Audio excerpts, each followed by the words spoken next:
हे तुम्हाला माहिती आहे का? एकनाथ महाराज काशीला गेले होते व तिथून त्यांनी गंगाजल एका पिंपात भरून घेतलं. भक्तिभावाने ते पिंप घेतलं व पैठणकडे निघाले. त्यांना वाटेत कडेला एक तहानलेलं गाढव पडलेलं दिसलं. गाढवाची स्थिती नाजूक होती. महाराजांनी त्याच्याकडे पाहिलं. त्या क्षणी त्यांच्या हृदयात दयाभावना जागी झाली.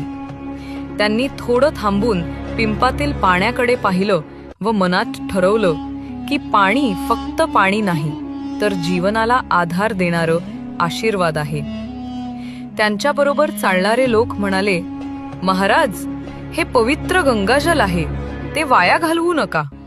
म्हणून एकनाथ महाराज हसले व शांतपणे म्हणाले, गंगा म्हणजे फक्त पाणी नाही, ती दयेचं, करुणेचं व प्रेमाचं प्रतीक आहे.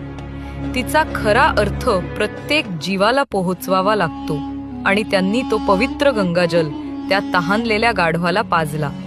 क्षणातच त्या गाढवाने प्रभू विष्णूचे रूप धारण केले आणि महाराजांकडे पाहत म्हणाले, महाराज, तुम्ही खरी गंगेला पैठणला आणली, कारण तुम्ही तिचं खरं सार्थक केलं दयेच्या रूपात.